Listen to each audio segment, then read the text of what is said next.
Got all my patio furniture lined up in the corner over here. See right here, there's the line.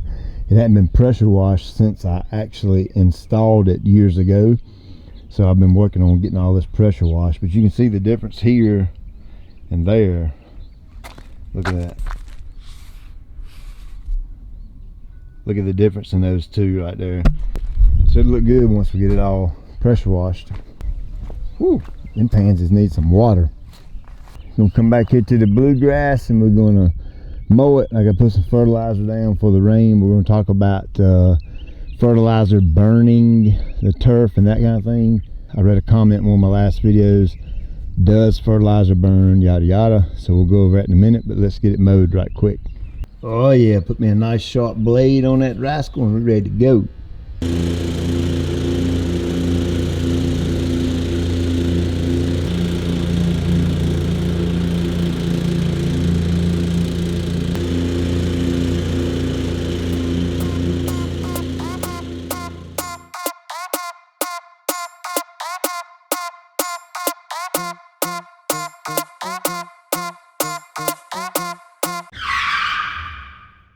Next time I push mow out here, I'll put my big league lawn roller on there and we will really stripe it up. If you want to get one of those striping rollers, there's a coupon code in the description below.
Hey there, it's Pete with GCI Turf. Hope you're having a great day. Now for the subject at hand, will fertilizer burn your grass?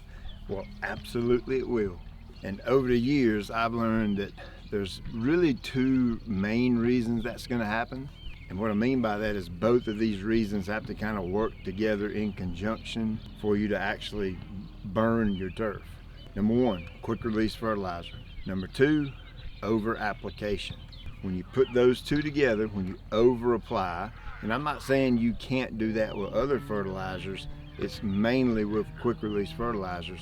The reason I know this, years ago, this was 15, 16 years ago, I took some straight 4600 micro pure urea and put it in a belly spreader and thought I was gonna be bad to the bone and go fertilize this little 4,000 square foot yard that had a lot of little turns and twists and little pieces of grass here and there. And here I go down through there, whirly birding that thing, thinking I'm doing something. Come back 2 days later and it was scalded.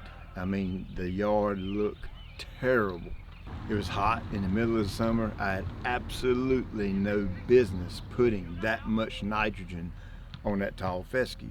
But in a way, I kind of am glad I did, because I learned a valuable lesson, and in the past 15 years, that hasn't happened since. So that led me down a little rabbit hole, trying to figure out what made that happen. And of course, this was 15 years ago. I don't know if things have changed or what, but if they have, comment below if you have something to add to this. So the way I understand it is when you put that much fertilizer down, the salts in the fertilizer or seeking water. You know, salt soaks up moisture, right? Soaks up water, and it pulls the moisture from the plant. It actually takes the moisture out of the plant, and then what happens there is you actually have a stressed out plant from lack of water. It's kind of different than summertime drought, but in a sense it's kind of the same thing, meaning you take the water away from the plant and what happens? It turns brown. Right? That's what happens to most plants when you remove water from it. It'll happen to cool season turf in summertime if you remove the water from the plant altogether. So I'm not saying you can't use quick release fertilizers. I'm saying the combination of quick release fertilizer and an over application of it, meaning way too much of it. When you mix those two together and that the salt in the fertilizer pulls the moisture out of the plant, that's what turns it brown. Again, that's the way I understand it. It's been a long time since I went down that rabbit hole. So if you know something more than that or something different, by all means comment below and people will read it and learn something. Let's just say you do that and by mistake or whatever. How do you fix it? Well, you want to, as quickly as possible, put water on the yard. Start watering, water aggressively, water heavily, in hopes that you're going to rehydrate the plant and then get that color back. So does the protein burn? I imagine if you went down with extreme rates, you might could see some burn. So the likelihood of you burning your turf using it is slim to none. Of course, if you follow the label rates on the bag, you're not going to burn your turf. And a couple of things real quick. One, I need your help.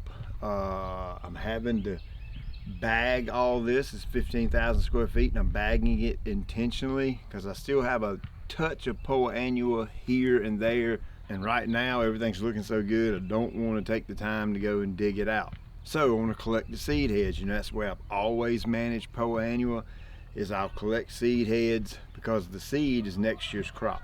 Well, here's the issue I got with bagging this. I really don't want to drag a trailer from the shop every single time I mow. I don't have anywhere to dump clippings like I used to. You know, I'm standing where the garden used to be and I used to dump the clippings here, but now I have to haul them off. I have a newer model Ford dually, has a 3-inch receiver, so weight is not an issue. I'm looking for some type of a carrier box thingamajiggy that when I know I'm gonna mow, I can slide it into the receiver hitch of the truck, drive it home, park right over there on the edge of the road, and when my bagger gets full, I can dump it. Problem is I can't find anything on the internet that would actually work for that. I see some of the wheelchair carriers and, you know, things like that, little small cargo carriers. This thing needs to be a pretty decent size. It doesn't need to be massive. I'd say at least 2 foot deep and maybe 4 foot wide-ish, and it needs sides on it that are 2 to 4 foot tall, somewhere in that range. That way I can put quite a bit of grass clippings in it.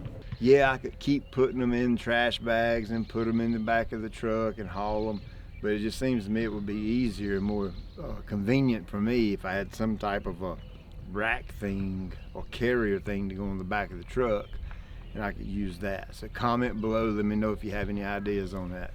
Number 2, this is my last heavy push on fertilizer on the bluegrass for this growing season. Now, yeah, I'll feed it heavy again in the fall, but we're in mid-April right now, and I won't push it hard anymore this year. To be strictly spoon feeding type applications, no more than a ½ pound of nitrogen per 1,000. But I did go down with a full pound of nitrogen today, the Protein 2005. It's supposed to rain tomorrow, so it's absolute perfect timing for that. And I imagine in the next couple of weeks, the bluegrass is going to be on fire. It's just, I've seen that protein work time and time again. It is absolutely going to turn this turf on. Something else I did today was I went down with a pretty heavy shot of humic 12.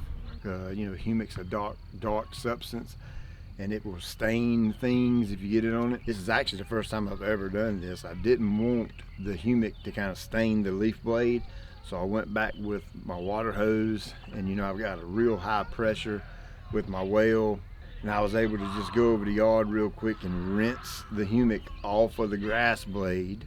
There's really no particular reason I did that other than I didn't want it to stain the grass blades of the turf. And again, it's going to rain tomorrow, so that will flush it in the ground and do what the rain's supposed to do, right? Hey, again, we'll do that video. We're going to stripe this joke up like its mind is bad, and I'll use my little push mower. I think that's going to make for a really cool video. We'll do some crazy funky designs in it and see what it looks like. Opening day, just around the corner. Not sure I'm going to make my May 1st deadline, but hopefully sometime in May we'll get the kids out here and I'll fix the field the way I have in my mind that I'm going to fix it for that day, and then we'll just get out here and play a little wiffle ball, right? Say, as always, I appreciate you taking time out of your day to watch. I'll check you later.